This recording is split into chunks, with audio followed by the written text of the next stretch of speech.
President Trump's big, beautiful bill has brought massive tax relief to Americans and a booming stock market in just a year. Joining me now are House members Claudia Tenney of New York and Pat Fallon of Texas. Good to see you both represented. So, Claudia, first to you. You and I live in a state which has its state taxing problems and city taxing problems. I live in New York City. But do your constituents tell you that they've felt the relief from the federal tax load?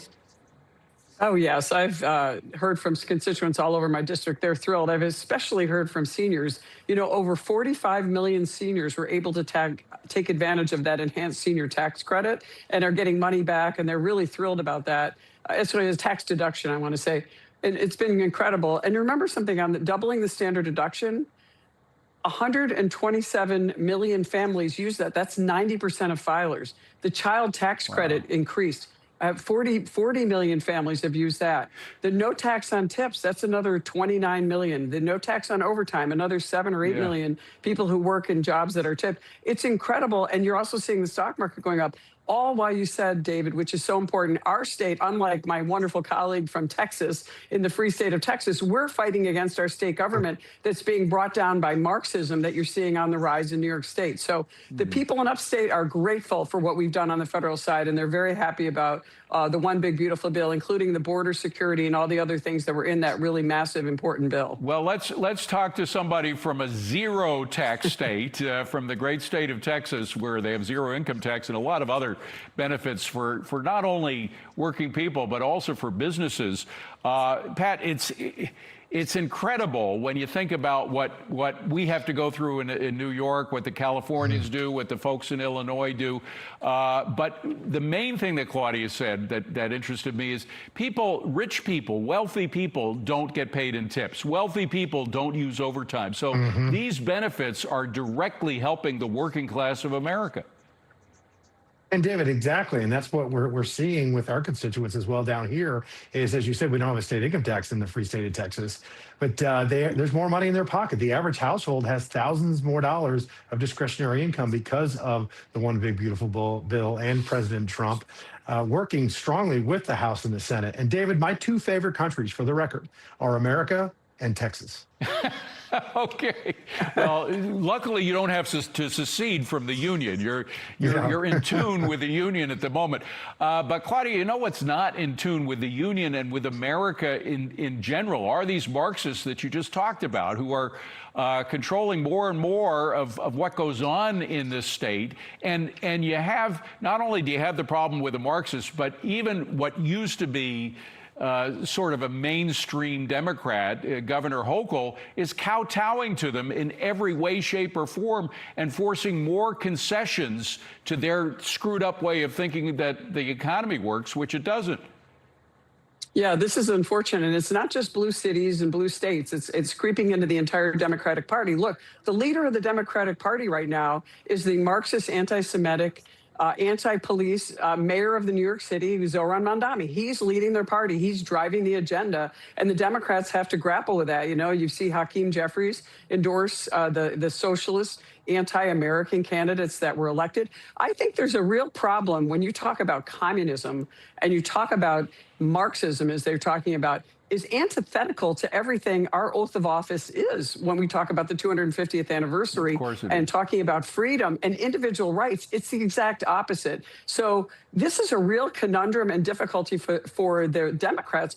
I mean, we used to disagree on how to get to the same goal, freedom and individual rights. Now their radical party is talking about undermining everything that our country stands for and our Constitution their goal is to for. rip up the Constitution, to rip up our constitutional republic along with it. But Claudia, just sticking with you for a second, are any of your constituents, are you talking to people who are saying, we got to get out of here, we got to move to Pat Fallon's state or to Florida or someplace else? Well, unfortunately, our constituents have been saying it for years. We have the highest out-migration of any state in the country, and a lot of small businesses have either closed or moved out. People are moving out. They're escaping New York. I mean, 2 million people have left since Andrew Cuomo was elected in 2010, replaced by Kathy Hochul, and getting even worse. People did not vote for this. They didn't want it, and that's why we've got to fight back even more. It's a great time and the 250th anniversary for us to fight to keep our rights. And New York, how tragic, David. We are an original colony. Some of the greatest minds that created our Constitution, that fought for our freedoms, created this wonderful country, came from New York. Well, Pat, you have a man named James Tellerico who's got some different ideas from your own and from those of Claudia Tenney as well. What chance does he have of becoming a senator of the great state of Texas?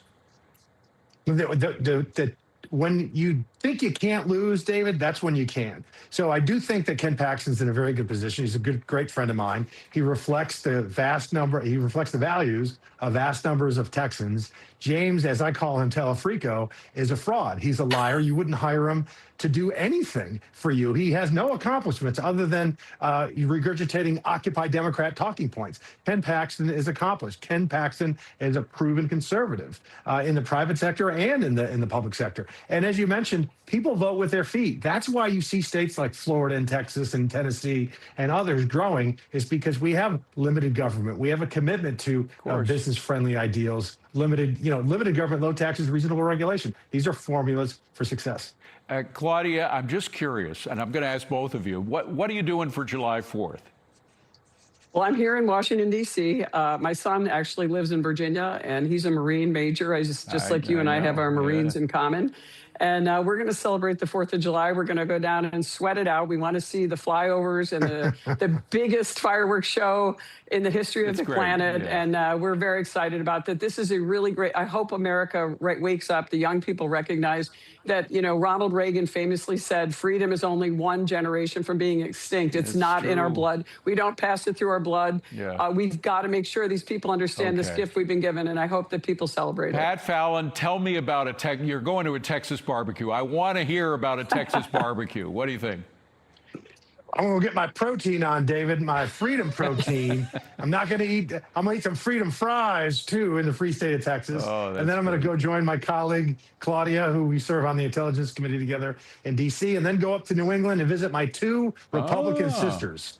Wow. Okay. There are a couple of Republicans in New England. That's about the extent of it. That's great, Pat. All right. Pat, Claudia, wonderful to see you both. Have a great July 4th.